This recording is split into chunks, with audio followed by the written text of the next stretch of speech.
Convido o nobre vereador professor Raymond para proceder à leitura da ata da sessão anterior. Pode falar qualquer hora, a sessão tem... Tá. Antes da leitura da ata, queremos só comunicar, o Ministério Público do Estado do Rio de Janeiro convida a todos para uma audiência dia 9 de dezembro, às 10 horas. A audiência no 9º andar. Da sede do Ministério. Na sede do Ministério, para dar continuidade, inclusive, aos temas debatidos aqui na audiência pública. Eu vou repetir isso, com a palavra o vereador Raymond. Para proceder à leitura da ata da sessão anterior, nobre vereador Raymond.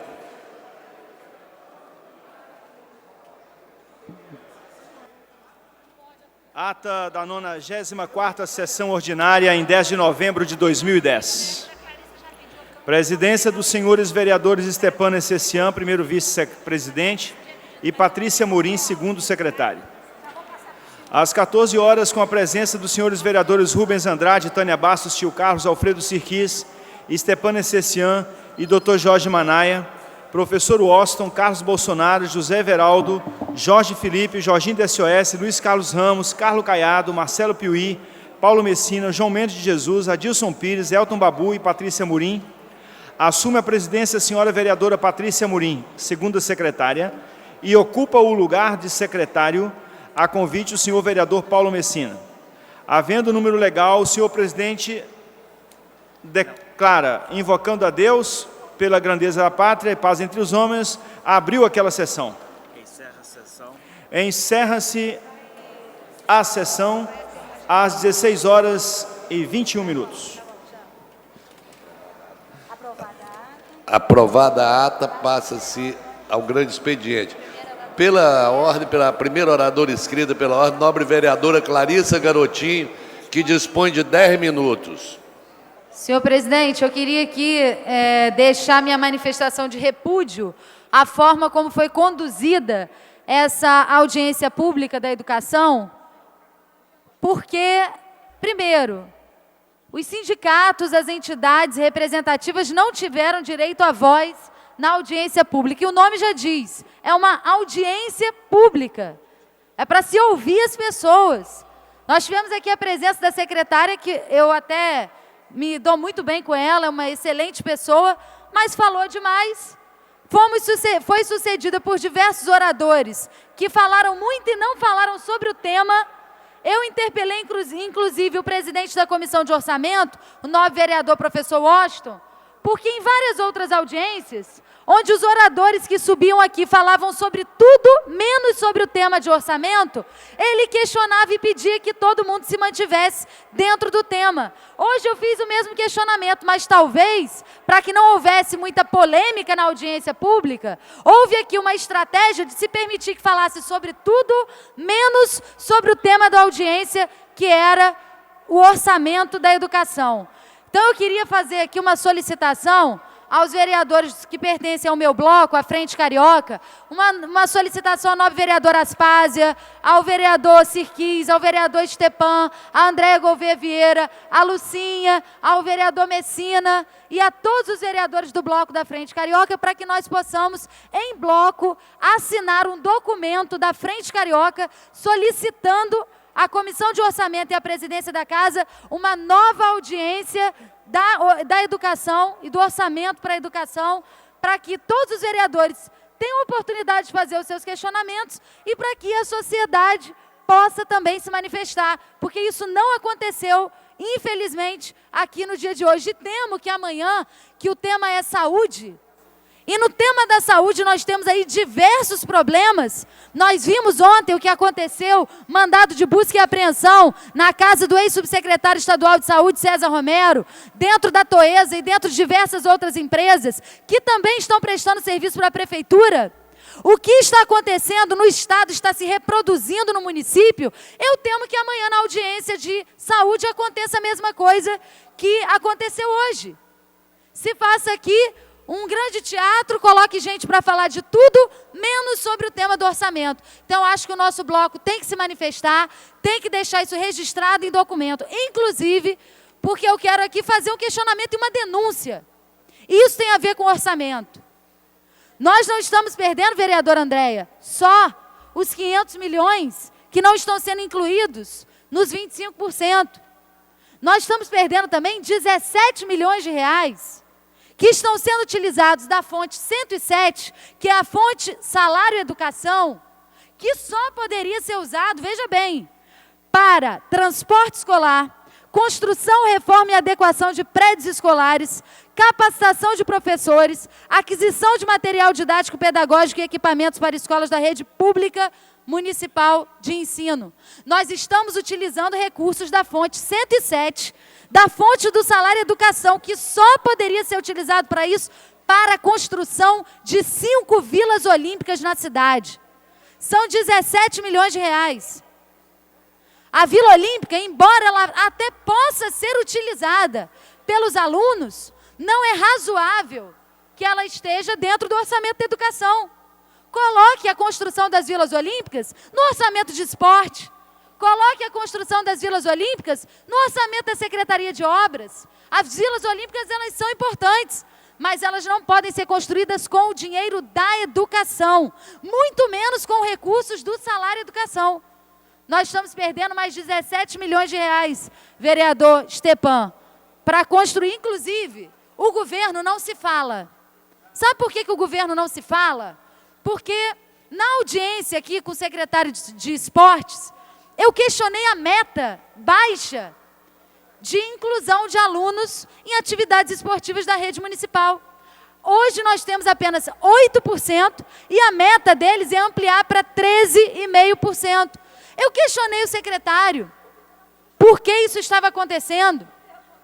E ele me disse que a maioria das escolas não possuía equipamentos esportivos. Ora, eu peguei o último relatório consolidado do Tribunal de Contas do município, referente ao ano de 2008. E sabe o que diz aqui? Em 2008, 76% das escolas já possuem quadras esportivas. 76%. Agora, se o relatório do Tribunal de Contas de 2008, em 2008 já dizia que 76% das escolas possuíam quadras esportivas, como é que o secretário de esporte me diz que ele só tem 8% das crianças matriculadas na rede de ensino praticando atividades esportivas porque não tem quadras nas escolas? É um governo que não se comunica, um governo que não sabe para onde caminha, que usa dinheiro do salário e educação para construir Vila Olímpica, que deveria estar sendo retirado do orçamento da Secretaria de Esportes ou do orçamento da Secretaria de Obras. Então, eu quero deixar essa denúncia e registrar aqui mais uma vez, vereador, esse pedido, que o nosso bloco possa encaminhar à Comissão de Orçamento e à Presidência da Casa um novo pedido para que uma nova audiência seja realizada, iniciando essa audiência, ouvindo a sociedade civil e os vereadores. Porque, para falar, o governo já disse tudo que tinha para dizer hoje. Muito obrigada, senhor presidente. Próximo orador inscrito, o nobre vereador Leonel Brizola Neto, que dispõe de 10 minutos. Boa tarde, senhor presidente, nobres vereadores. Tivemos uma audiência aqui sobre a questão da educação, plenário lotado, a casa cheia, e isso é muito salutar para a democracia, dados os pontos controversos, outros não, mas o que importa é que estão todos imbuídos na questão de uma educação de qualidade, principalmente para nossas crianças pobres da cidade do Rio de Janeiro. Apesar do tempo curto que foi dado a palavra, mas é de suma importância também escutar os sindicatos, os professores. Mas lembro aqui que, infelizmente, a audiência teria que se encerrar às 14h. Era inevitável que nem todo mundo tivesse o tempo para falar. Lembrando ainda que o vereador é o ente constituído, legitimado pela sociedade, e então ele tem a prioridade na palavra, porque ele é um representante da sociedade também. Claro que sem descartar a importância do sindicato e dos professores, esse sim de suma importância. Mas o que me traz aqui, senhor presidente, senhores vereadores, é um outro motivo, na qual eu ia fazer na quinta-feira passada, mas não houve oportunidade. Eu queria, na verdade, ler uma carta do professor Teotônio dos Santos, emérito da Universidade Federal Fluminense, presidente da Cátedra da Unesco e da Universidade das Nações Unidas sobre economia global. Ele começa a carta, presidente Stepan Essessian. Carta aberta a Fernando Henrique Cardoso. Meu caro Fernando, vejo-me na obrigação de responder à carta aberta que você dirigiu ao Lula. Em nome de uma velha polêmica que você e o José Serra, aquele da bolinha de papel que teve quase uma convulsão por causa da bolinha, iniciaram em 78, contra o Rui Mauro Marini, o próprio Teotônio dos Santos e o André Gunder Frank, esse mesmo economista que aqui citei, com a questão do subdesenvolvimento que foi criado aqui para fomentar o desenvolvimento dos países ricos. Né? Não, e Brizola, você vê, Leonel Brizola trouxe André Gunder Frank ao Brasil e ele, através de Darcy Ribeiro, deu aula na Universidade de Brasília. Morou aqui em Botafogo, inclusive, né? E publicou alguns artigos no extinto Jornal do Brasil. Talvez alguns não se interessem, porque falta um embasamento ideológico em certos vereadores. Mas aqui eu trago esta carta para justamente esclarecer o que é o governo do PSDB e a mentira colocada sobre o plano real. Ivânia Bambir. Rompendo com o esforço teórico comum que iniciamos no Chile na segunda metade dos anos 60, a discussão agora não é entre os cientistas sociais, e sim a partir de uma experiência política que reflete, contudo, este debate teórico.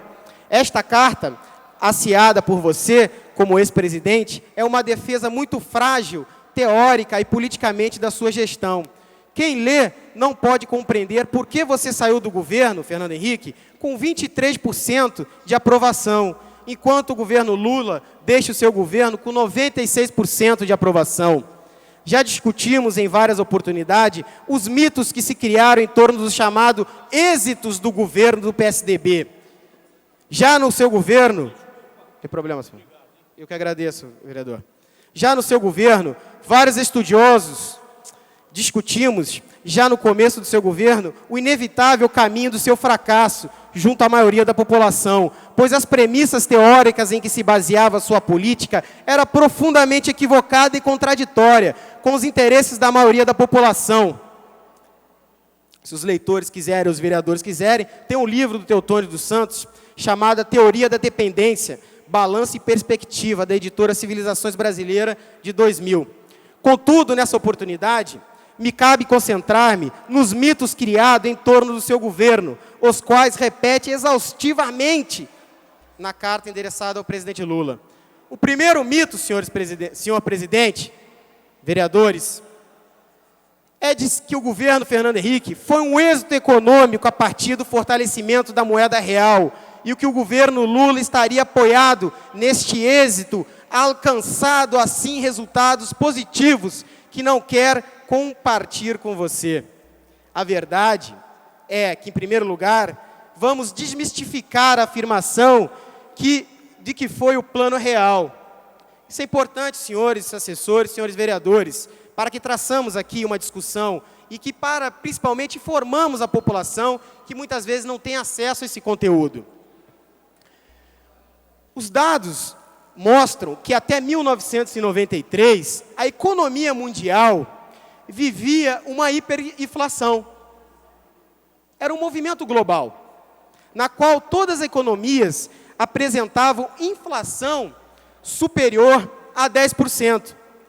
A partir de 1994, a partir do governo Fernando Henrique, todas as economias, vereadora Andréia, do mundo apresentaram uma queda de inflação inferior a 10%. Claro que em cada país apareceram os gênios da economia, que se apresentaram como autores desta queda, mas isso é falso. Tratava-se de um movimento planetário. No caso brasileiro, a nossa inflação girou durante todo o governo Fernando Henrique, próximo dos 10% mais altos em relação ao mundo. Ou seja, tivemos no governo Fernando Henrique uma das maiores inflações no mundo. Você vê. E aqui chegamos em outro mito incrível, que é, segundo os seus seguidores, sua política econômica assegurou a transformação do real numa moeda forte. Ora, Fernando, sejamos cordatos. Chamar uma moeda que começou em 94, valendo 0,85 centavos por dólar e mantendo um valor falso até 1998, quando o próprio FMI exigia uma desvalorização de pelo menos 40%, e o seu ministro da Economia recusou-se a realizá-la, pelo menos até as eleições, indicando assim a época em que esta desvalorização viria e quando os capitais estrangeiros deveriam sair do país antes de sua desvalorização. Um crime na área econômica. Entrega das nossas economias. O fato é que quando você flexibilizou o câmbio, o real se desvalorizou, chegando até R$ 4,00 por dólar. E não venha pôr a culpa na ameaça petista, pois esta desvalorização ocorreu muito antes da ameaça Lula. Ora, uma moeda que se desvaloriza 4 vezes em 8 anos pode ser considerada uma moeda forte, senhores vereadores? Em que manual de economia? Que economista respeitável sustentaria isso? Conclusões. O Plano Real não derrubou a inflação, e sim uma deflação mundial que fez cair as inflações no mundo inteiro. A inflação brasileira, presidente, continuou sendo uma das maiores do mundo durante o governo Fernando Henrique. O real foi uma moeda drasticamente debilitada. E isto é evidente quando nossa inflação esteve acima da inflação mundial por vários anos. Nossa moeda tinha que ser altamente desvalorizada.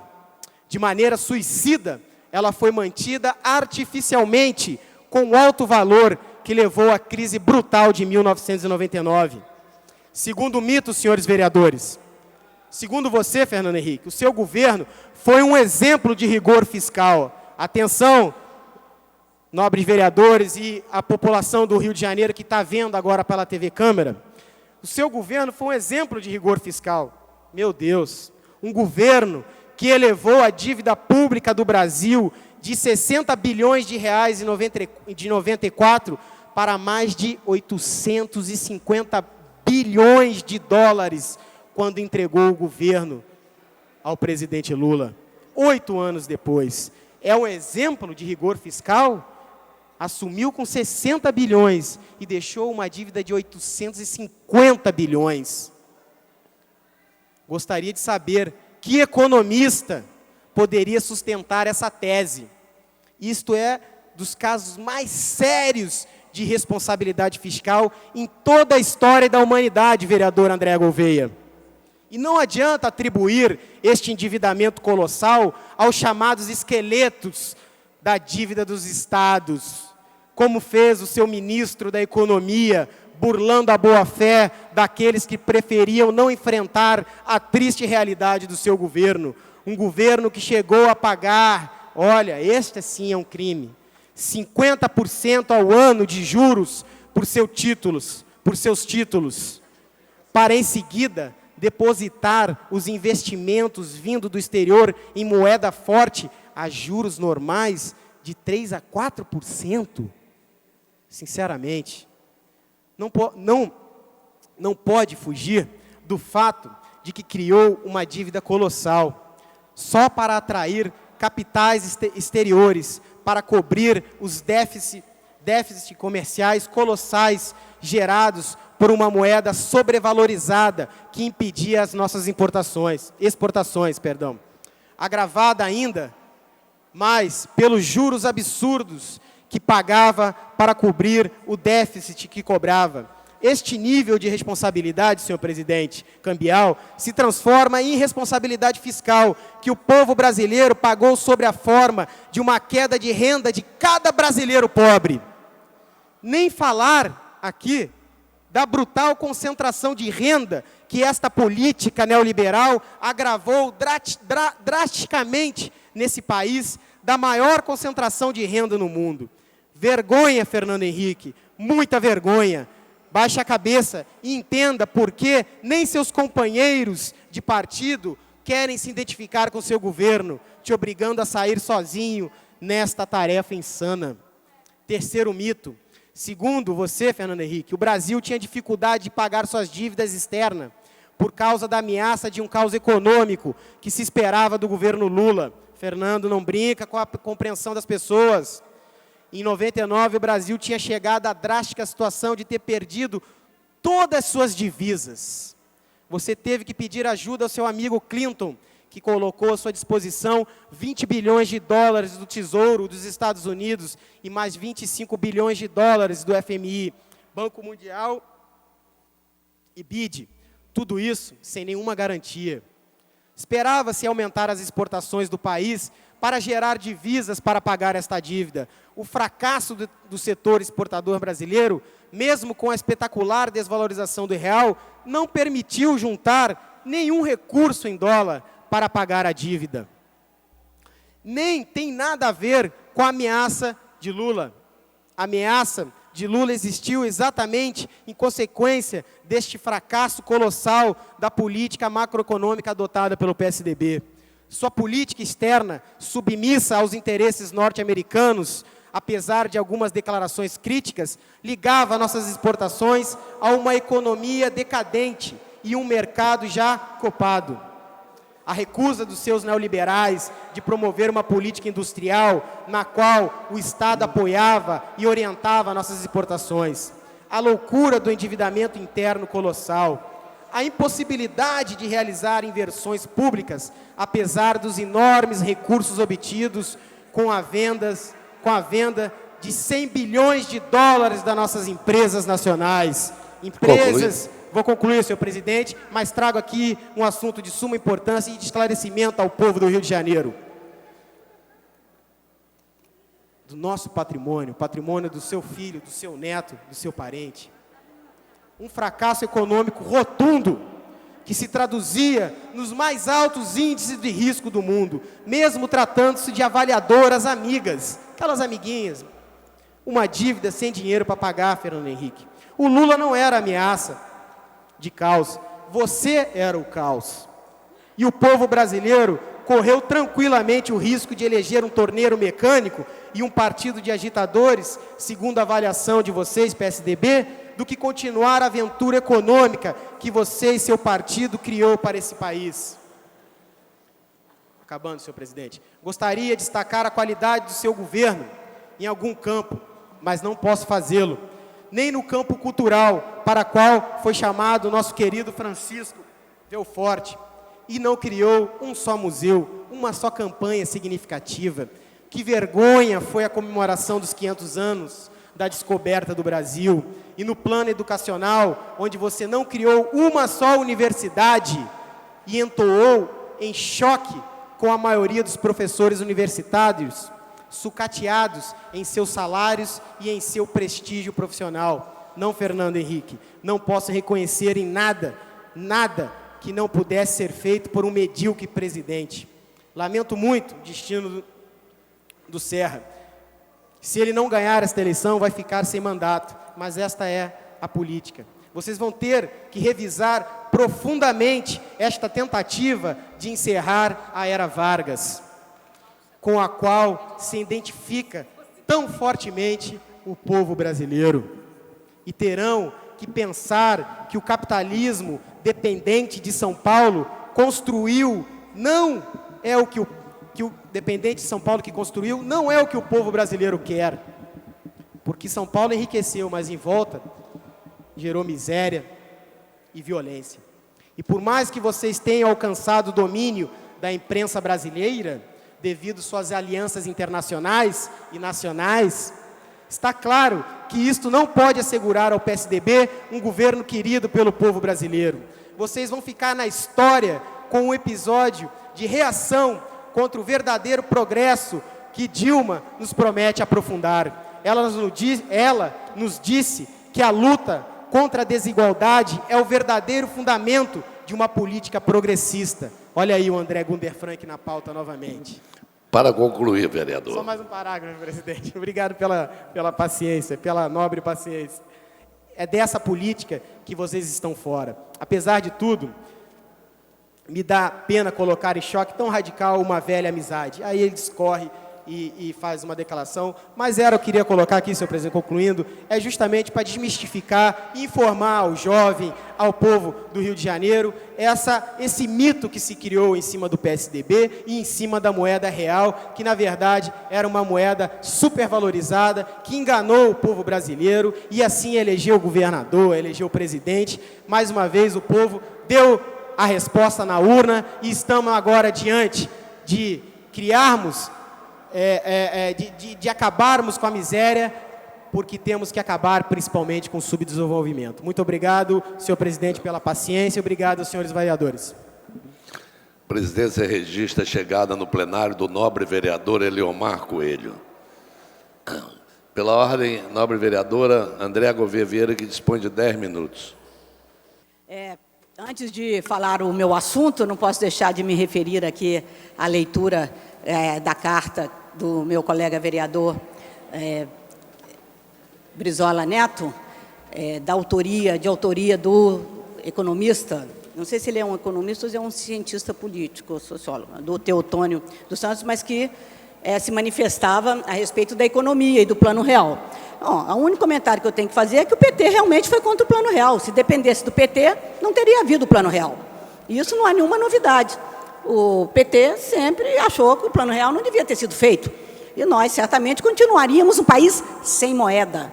Não é um país com inflação ou sem inflação, porque a inflação era assustadora desde 83, desde a crise do petróleo de 83, que o país não conseguia sair de uma inflação desenfreada. O Plano Real, na verdade, deu ao país a identidade de uma moeda que nós não tínhamos mais. Nós não existíamos como país, porque simplesmente não existia uma moeda no Brasil. E o PT foi contra o Plano Real. Mas, tudo bem, eu acho que o PT já manifestou a opinião dele sobre o Plano Real quando não quis, ou quando quis votar contra o Plano Real, quando tentou ser contra o Plano Real.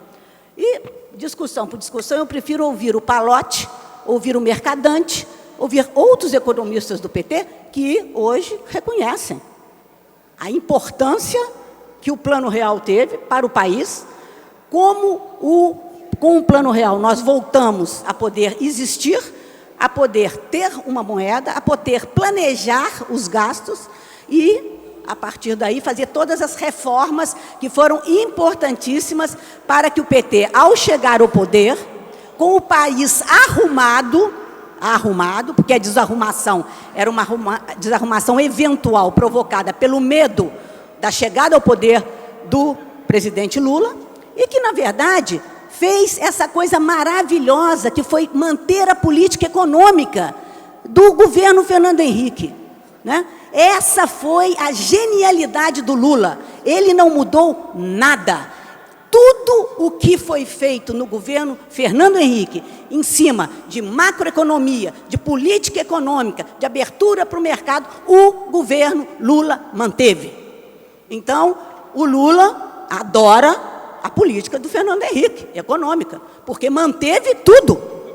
Foi até além, olha, diz o meu colega vereador Eliomar, que foi por isso que ele deixou o PT, porque o Lula foi mais PSDBista, foi mais Fernando Henrique do que qualquer outro tucano, né? Foi o tucano mor. E eu acho isso ótimo. Eu adorei o Lula ser assim, porque ele reconheceu que o que foi feito deu as bases para que ele depois pudesse governar aprofundando as conquistas sociais que ele fez, muitas importantes, acho que poderia ter sido melhor, acho que tem erros aí de condução que devem ser revertidos, mas não há a menor dúvida que ele se aproveitou muito bem de uma excelente condição econômica mundial, né?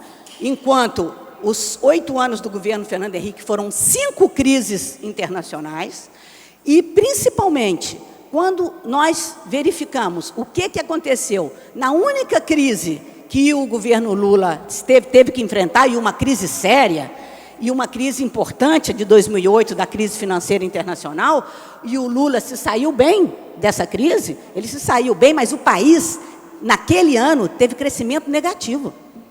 O Brasil, em 2008, teve redução do PIB. Teve menos 0 ponto não sei quanto de crescimento, que vinha a 5%, 6%, 7%, e que começou a recuperar em 2009.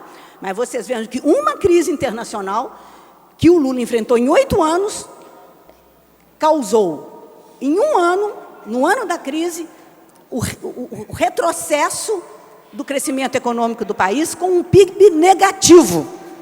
Com um PIB negativo, apesar de toda a atuação que ele teve de reduzir impostos, de liberar linhas verdes e imposto de carro. Então, é muito tranquilo. O PSDB não tem nenhum problema em reconhecer os avanços que o governo do PT trouxe para o país. Nenhum. E é muito engraçado, claro, né, vereador, porque, afinal, foram os avanços que o PSDB trouxe para o país, e que foram mantidos na política macroeconômica, na política fiscal, na política orçamentária dos 8 anos do governo Lula. E nós não temos nenhum problema em reconhecer os avanços que o governo Lula fez. Nenhum. Né? Nunca dissemos, mas fica um complexo de inferioridade dos petistas, que é uma coisa impressionante. A comparação com o Fernando Henrique é um fantasma que eles não conseguem superar. Eles não conseguem. Pô, se o Fernando Henrique tivesse sido tão ruim assim, se tivesse sido tão mal para o país, ninguém fala do Sarney. Engraçado, já repararam que o Lula não se compara ao governo Sarney? Não quer nem saber, claro, quem quer. Né? O governo Sarney, que teve lá sua importância como presidente na época, mas, evidentemente, que ele não ameaça. Né? O que o Lula acha que ele é, que é o inventor do Brasil, redescobriu o Brasil, ou descobriu, que nem redescobriu. Então, é com a maior tranquilidade que os tucanos reconhecem tudo de bom que esse país fez, e esperamos que o governo da Dilma mantenha todas as políticas macroeconômicas, mantenha as regras para a inflação não aumentar, porque uma coisa que a população entende é de inflação. A população sabe o que é uma hiperinflação. E eu tenho certeza que o vereador Brizola Neto, que é um jovem, eu não sei hoje, acho que tem 30 e poucos anos, na época da hiperinflação para a Bahia, ele devia ter 14, 13 anos, então ele nem sabe o que é inflação. Dizer que não havia inflação e que quem provocou a inflação foi o governo Fernando Henrique, isso é a maior piada que eu já vi na minha vida, mas não foi dita pelo vereador Brizola Neto, foi dita pelo economista Teotônio dos Santos, que evidentemente deve discutir com o Pallotti, deve discutir com os economistas do PT, porque, até onde eu sei, não é exatamente o que pensam os economistas do PT. Então, eu prefiro ficar com os economistas do PT que elogiam e elogiaram as conquistas do governo Fernando Henrique, e que não foram poucas. A minha razão de ter pedido e me inscrito para falar não era nada disso, mas não pude me furtar a fazer os comentários, comentários pós-eleitorais, porque a carta foi escrita antes da eleição. Aquela coisa da raiva do Fernando Henrique, da raiva do Serra, meu Deus do céu, quanto mal esse pessoal causou ao país, meu Deus do céu. Bem, indo para frente, vamos falar da nossa educação do município do Rio de Janeiro. Tivemos uma audiência pública hoje aqui, com a casa cheia, lotada. Né? Tínhamos aqui, como sempre, representantes legítimos da Secretaria de Educação, CRES, diretoras de escola, que, como sempre, vieram para as audiências públicas nos últimos anos, vinham no governo passado, lotam um plenário, são todas muito bem comportadas, muito disciplinadas, e, normalmente, o que a secretária de Educação da época fala, elas aplaudem. Foi assim sempre, continua sendo. Né? E fica muito claro essa coisa, porque quando a secretária mostra o estado em que ela recebeu a rede em 2008, e conta o sucesso que hoje ela está fazendo, e é verdade, a Secretaria de Educação deu uma diferença enorme na rede da educação, elas aplaudem. Mas elas aplaudiam lá outra secretária também, quando defendiam a aprovação automática. Nós tivemos aqui brigas dentro desse plenário, discussões e debates, né, radicais, e todo mundo da Secretaria de Educação que estava aqui se levantava para defender a aprovação automática da Secretaria de Educação, do governo César Maia. Então, tivemos o público de sempre e muito mais. Tivemos o Ministério Público, tivemos representantes de pais, pais de alunos de escolas, de creches, tivemos uma quantidade, um grupo super expressivo de vereadores dessa casa. E, evidentemente, foi uma pena que a audiência tenha sido num dia em que a gente tenha a sessão em seguida e não pudemos prolongar. Mas também fica muito claro que a maioria, que está lá no direito dela, né, quando vê que uma secretária do governo vai ser contestada, que vai ser encostada na parede, que vai ser perguntada coisas de difícil resposta, procurem proteger, né, a base aliada aqui, a maioria, procure organizar a audiência de uma forma em que a secretária não possa ser muito contestada. Então, nós não tivemos muita oportunidade de deixar as pessoas que vieram aqui hoje fazer as perguntas para a secretária. E é preciso entender, essa casa precisa de entender o que é audiência pública. A audiência pública não é para a prefeitura falar sozinha. Sozinha a prefeitura fala o tempo todo, através da mídia, mandando o seu próprio orçamento para essa casa. A audiência pública é para tirar as dúvidas que se tem com os programas e o orçamento da prefeitura. Então, é preciso que se dê mais espaço para as perguntas, mais espaço para o esclarecimento das dúvidas. E veja só, presidente Stepan, tivemos aqui hoje procurador-geral do município, o controlador-geral do município, o antigo e o novo. Tivemos aqui toda a área de fazenda. Tivemos aqui o secretário Pedro Paulo e o secretário Guaraná. Coisa rara numa audiência pública normal, orçamentária. Para vocês verem a importância que está tendo a questão dos gastos e do orçamento com a educação. A Lei de Responsabilidade Fiscal, a Constituição Federal, responsabiliza a secretária de Educação e o prefeito pelo gasto correto dos recursos que são carimbados para a educação. Nós já temos ações no Ministério Público contra os antigos gestores. E, evidentemente, serão representados, se permanecer essa tendência que vimos aí no orçamento de 2011, do não cumprimento de decisões da Justiça Federal, determinando que o cálculo em 2011 seja feito de acordo com a metodologia oficial, nós teremos também que responsabilizar os atuais gestores pela não alocação dos recursos carimbados para a educação.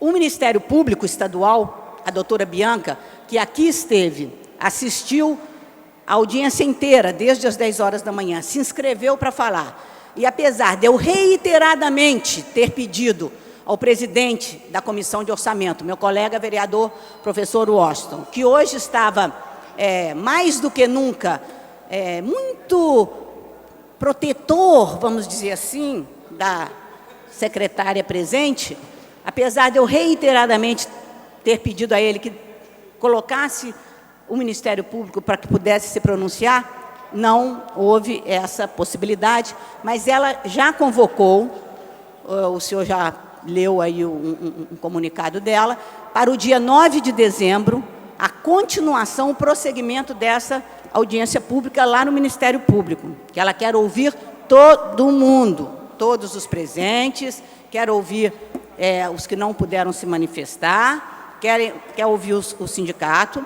e nós também vamos pedir, através da nossa frente, que temos aqui na casa, vamos pedir uma nova audiência, para que a gente dê continuidade ao debate, que, evidentemente, foi centrado numa questão orçamentária muito grave, importante, mas que deve, sim, perpassar isso e ir além. Porque o que a gente sabe é que nós temos muitos problemas ainda, e apesar dos avanços, e há um certo tentativa de criar meio que um céu de brigadeiro na questão da educação, que tudo está indo muito bem. Um exemplo que eu vou dar são as escolas do amanhã. Insiste-se em dizer que os 150 mil alunos que estudam na escola do amanhã estão tendo aula em tempo integral. Isso não é verdade. Isso não é verdade. E a própria secretária já admitiu isso para mim. Mas na hora que se dá entrevistas, na hora que se apresentam programas, na hora que se fala com a imprensa, o que se passa é a informação de que hoje nós temos 150 escolas em área de risco, que são as escolas do amanhã, com os alunos em tempo integral. Isso não é verdade. Esse tempo integral é super restrito, é uma coisa que atinge um grupo mínimo de alunos, não há nenhum controle, não há nenhuma avaliação do que é feito no contraturno, até porque não há espaço nas escolas para fazer o tempo integral. As salas são lotadas. Então, é uma coisa absolutamente amadorística, que não se pode chamar de tempo integral, que não há avaliação disso, que não é para todo mundo, não pega nem 10% dos alunos, e é rotativo. Uma hora é um grupo de alunos, outra hora é outro grupo de alunos, e, infelizmente, quer dizer, é um programa importantíssimo, com uma ideia maravilhosa, deve continuar, deve prosseguir, e nós temos que apontar as dificuldades que o programa está sofrendo para tentar ajudar e para tentar resolver esses problemas. Então, era isso, vereador. Acho que cada vez mais... Já falei. Dia 9, já falei da audiência. No dia 9 de dezembro, e falei também que, de qualquer maneira, a gente vai convocar uma aqui para casa também para fazer a continuidade. Era isso, muito obrigada. Não havendo mais orador inscrito, a presidência franqueia a palavra, não havendo quem queira fazer uso da mesma. A sessão fica suspensa até às 15h40. Está suspensa a sessão.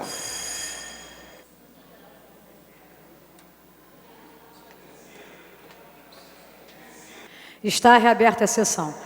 Terminada a primeira parte do grande expediente, passa a segunda parte. O orador inscrito é o senhor vereador Chiquinho Brazão, que dispõe de 20 minutos. O vereador Chiquinho Brazão vai usar a tribuna durante 20 minutos.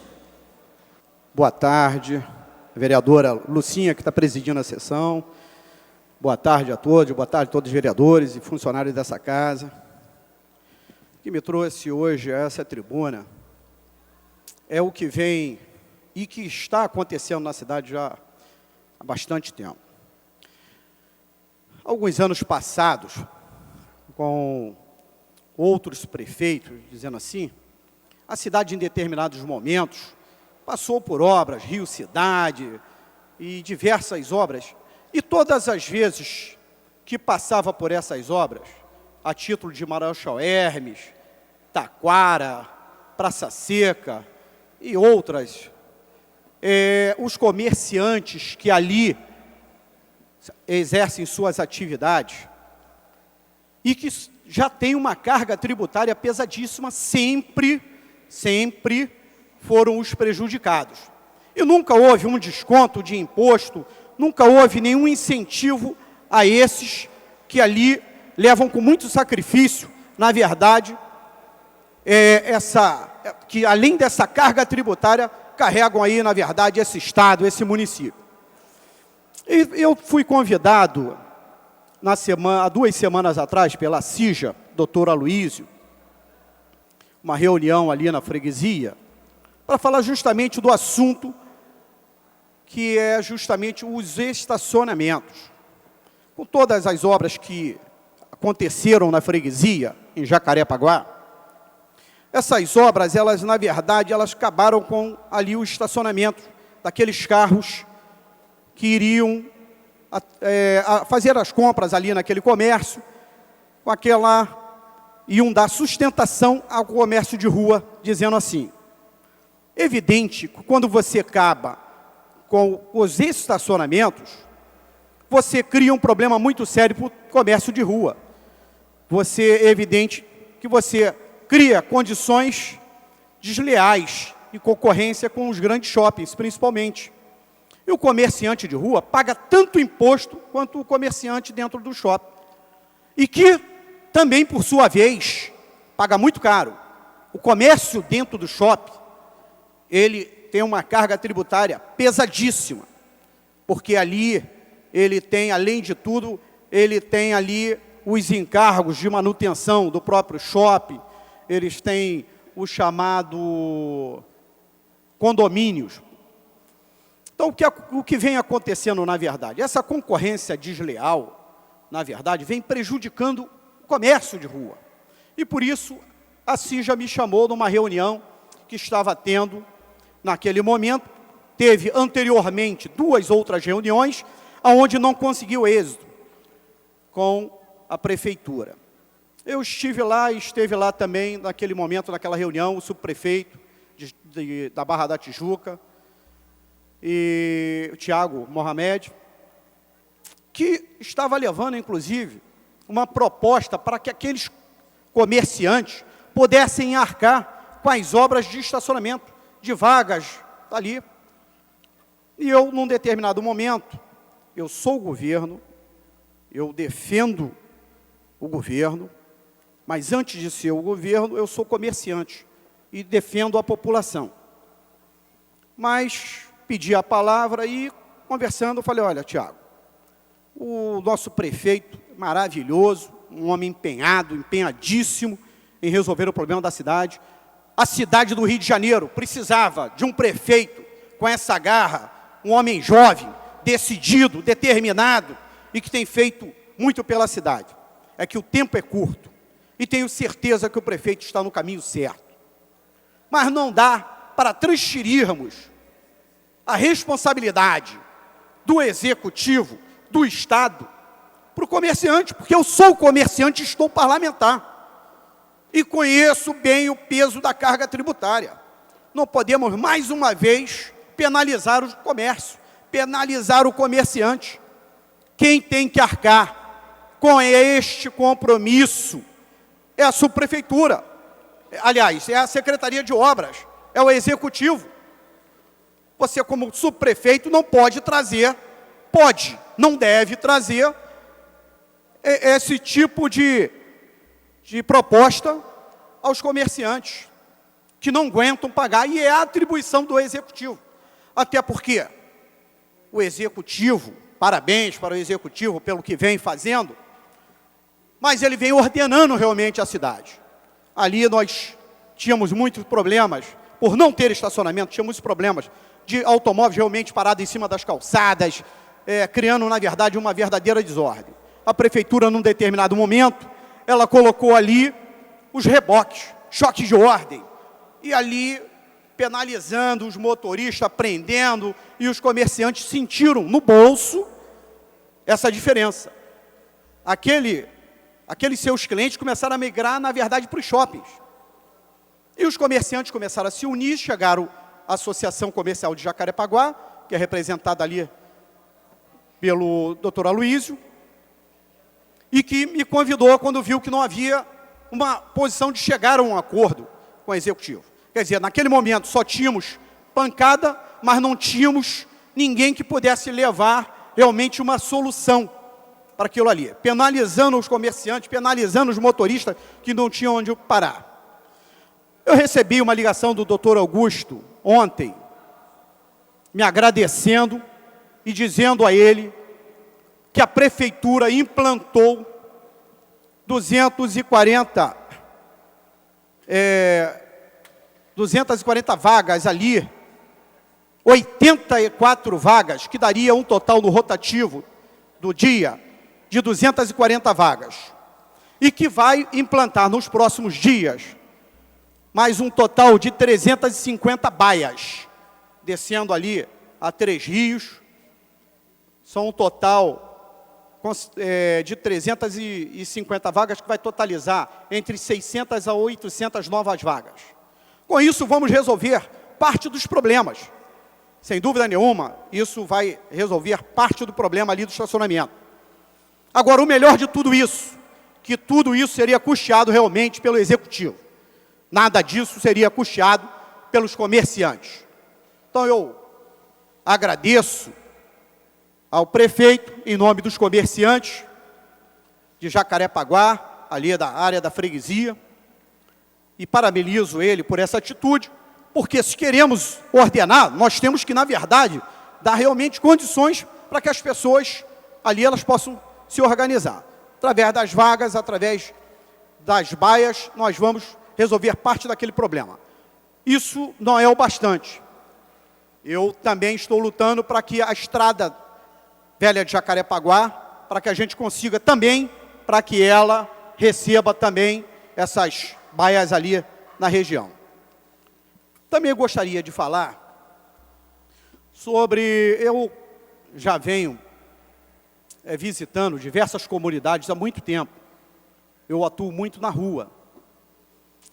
Eu estive visitando, em alguns momentos, o Rio das Pedras, o Areal, a Areinha, e aquele povo ali vem convivendo numa situação desumana, há muitos anos, sem assistência nenhuma do Poder Executivo, dos governos passados principalmente. E levei isso ao conhecimento do meu irmão, o deputado Brazão, que foi ao governador e cobrou atitude sobre isso. Cobrou atitude para que a gente pudesse levar para aquelas famílias ali condições, no mínimo, dignas. É uma comunidade, vereadora Lucinha, que certamente produz a mão de obra para toda a cidade. São ali homens e mulheres que você vai ali 4 horas da manhã, aqueles pontos estão hiperlotados. Às vezes, dia de chuva, 4h30 da manhã, você chega lá, aquelas filas enormes dos trabalhadores. Você, já dito nessa casa de leis, muitas outras vezes, há bares ali no Rio das Pedras que nem porta tem, que gira 24 horas. A mão de obra de boa parte da cidade, que aquela comunidade, como as demais comunidades, já era muito grande. Mas muitas das vezes, nós identificamos o seguinte: a comunidade da Rocinha, maravilhosa, a comunidade 100% de guerreiros, trabalhadores, muitos têm parentes, inclusive no Rio das Pedras e vice-versa. Ali tem o tráfico, como o Morro do Alemão, como o da Mangueira, e o poder público, muitas das vezes esteve presente, levando ali incentivos. Rio das Pedras não tem o tráfico, e surpreendentemente que ficou abandonado esses anos todos. E o meu irmão cobrando do governador, cobrando sadiamente, através de uma conversa, e mostrando ao governador que teria que dar uma assistência melhor àquela comunidade. E conseguiu, e as obras estão acontecendo, o poder público está dando atenção. Agora, eu gostaria que o Executivo Municipal realmente desse uma atenção muito importante ali. Eu fiz indicação ali para creches, UPAs, clínica da família, porque, na verdade, o Rio das Pedras é uma cidade, não pode nem ser mais tratado como uma comunidade, é uma cidade. Eu conheço bem o Rio das Pedras, e quem conhece, o Carlos está aqui, conhece bem aquela comunidade, que só tem trabalhador, como o Gardenia Azul, como o Morro São José, na Praça Seca, como todas as comunidades da Curicica, Vila União, que a Vaninha é presidente lá, todas as demais ali, sem querer citar todas. O que acontece?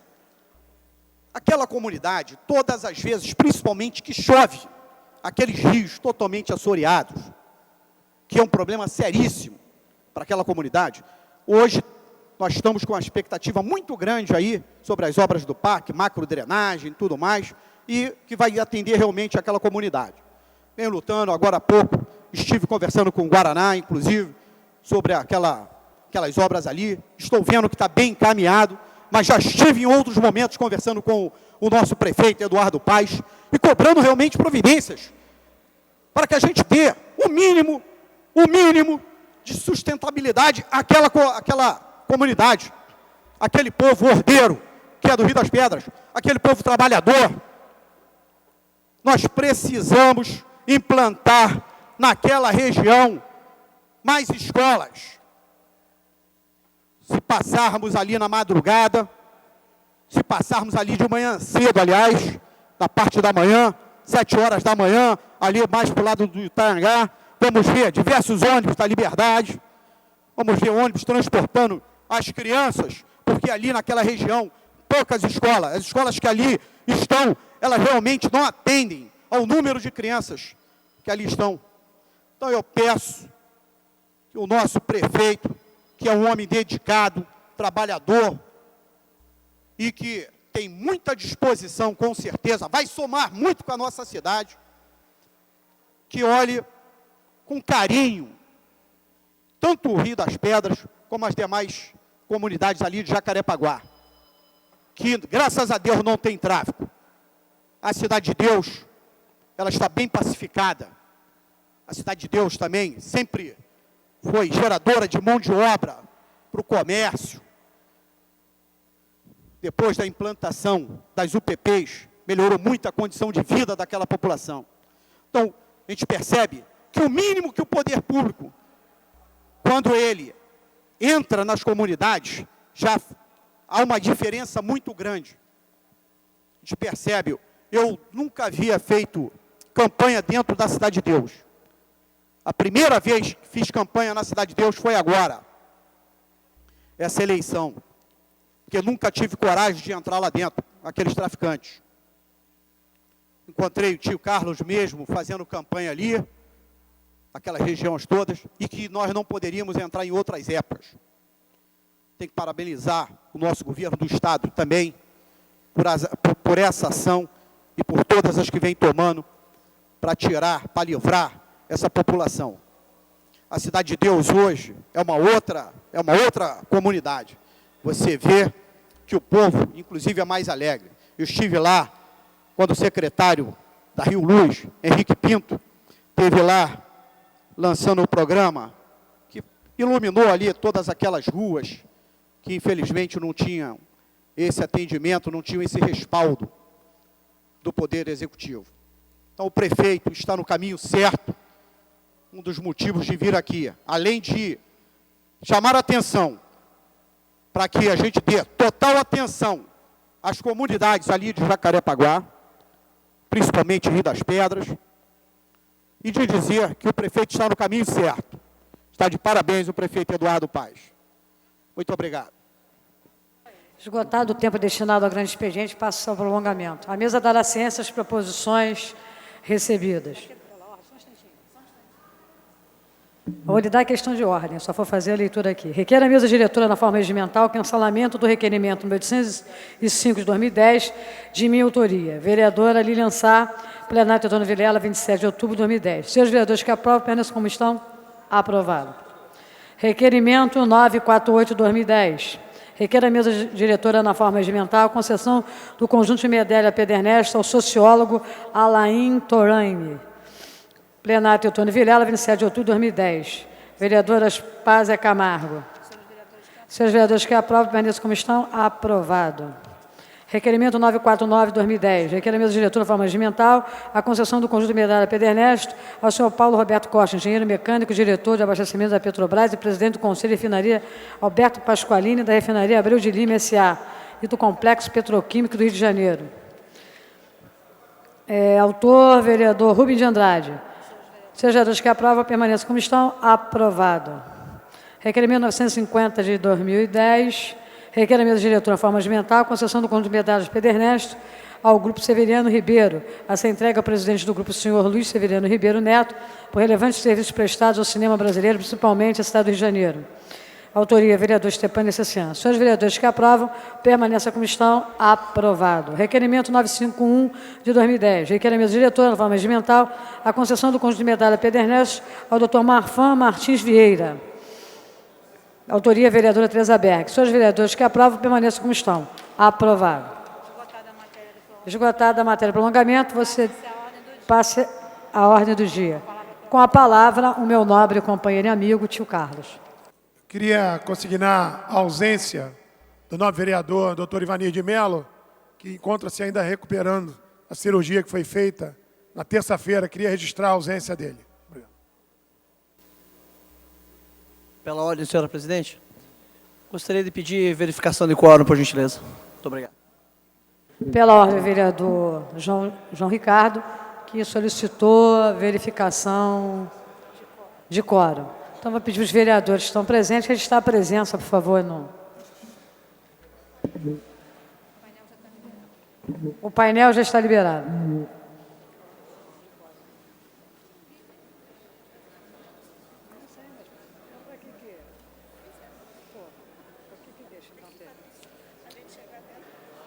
Senhores vereadores se encontram em seus gabinetes.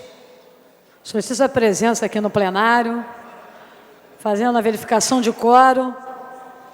Contamos com a presença dos nobres vereadores.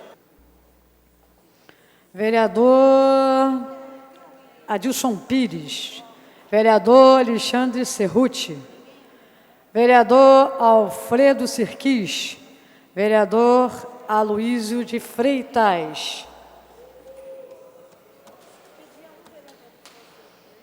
vereador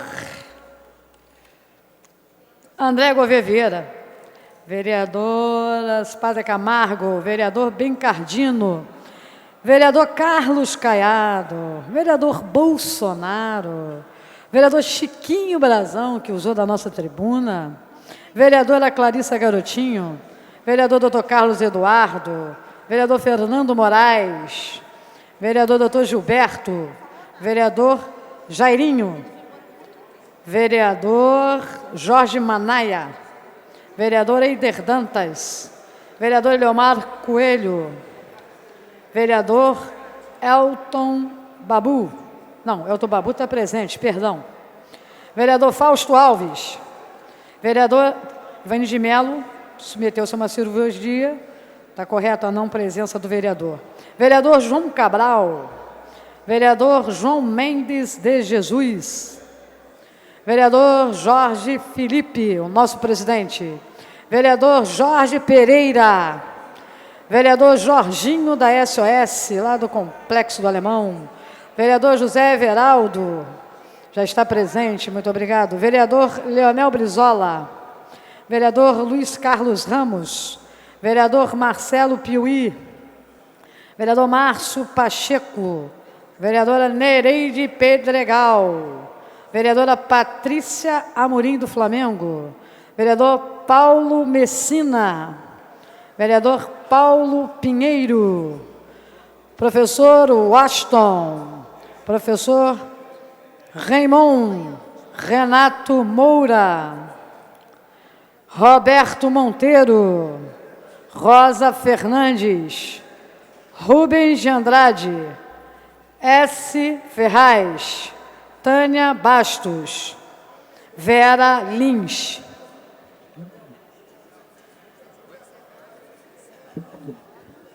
A presidência já encerrou aqui a verificação de quórum. Presente 9 vereadores apenas no nosso plenário. Adentrando agora esse vereador de óculos escuro, charmoso, vereador Elmar Coelho. São 10 vereadores. Chegou esse vereador de óculos bem simpático, galã de novela. Só vai ter, só registra aqui a presença 10 senhores vereadores. Infelizmente, não há quórum para dar continuidade aos trabalhos do dia de hoje. Infelizmente, é uma pena. Antes de encerrar, comunico que haverá sessão ordinária terça-feira. Gostaria de registrar a presença do nobre vereador Raimon. Muito obrigado, Raimon, pela sua presença. Haverá sessão na terça-feira, às 14 horas. Tem mais algum vereador que chegou? Não, né? Está encerrada a sessão. Bom final de semana para todos.